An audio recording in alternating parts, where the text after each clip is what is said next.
செங்கல்பட்டு மாவட்டம் மதுராந்தகம் அருகே அரிசி ஆலைக்குள் போலி மதுபான ஆலை செயல்பட்டு வந்தது கண்டுபிடிக்கப்பட்டுள்ளது. போலி மதுபானம் தயாரித்து வந்த ஊராட்சி மன்ற தலைவியின் கணவர் சிக்கியது எப்படி?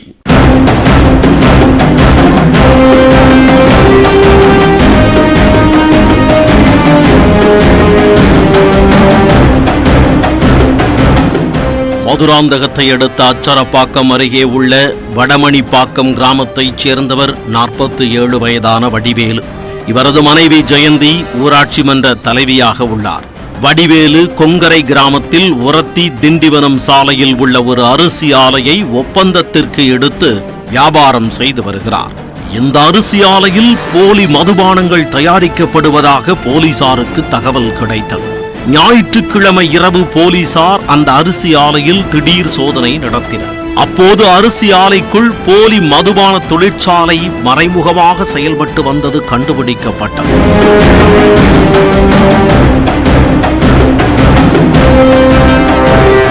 விற்பனைக்கு தயாராக இருந்த 5000 போலி மது பாட்டில்களையும் பறிமுதல் செய்தனர். மேலும் மதுபானம் தயாரிக்க 212 கேன்களில் வைத்திருந்த எரி சாராயம், 11000 பாட்டில் மூடிகள், 20000 காலி பாட்டில்கள், மது பாட்டில்களை சீல் வைக்கும் எந்திரங்கள் உள்ளிட்டவையும் கைப்பற்றப்பட்டன.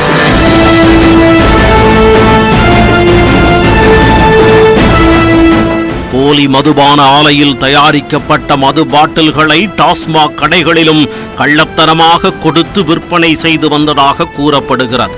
இது தொடர்பாக மதுராந்தகம் மற்றும் சுற்றுவட்டார பகுதிகளில் உள்ள மதுக்கடைகளில் ஆய்வு செய்ய அதிகாரிகள் திட்டமிட்டுள்ளனர்.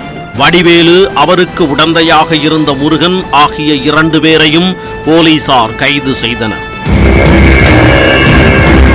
எரிசாராய வழக்கில் கைதான வடிவேலு மீது ஏற்கனவே நாட்டு வெடிகுண்டு தயாரிப்பு, ரேஷன் அரிசி கடத்தல், மணல் கடத்தலின் போது தடுத்த போலீசார் மீது டிராக்டர் மோதி கொலை செய்ய முயன்றது, ஆழ்கடத்தல் உள்ளிட்ட வழக்குகள் நிலுவையில் உள்ளன.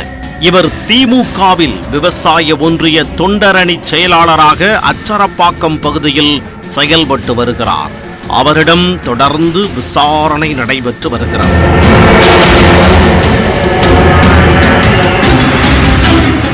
வெளியே அரிசி ஆலை போல் தோற்றமளித்தாலும் உள்ளே மதுபான தொழிற்சாலை செயல்பட்டு வந்தது அப்பகுதியில் பெரும் பரபரப்பை ஏற்படுத்தி உள்ளது.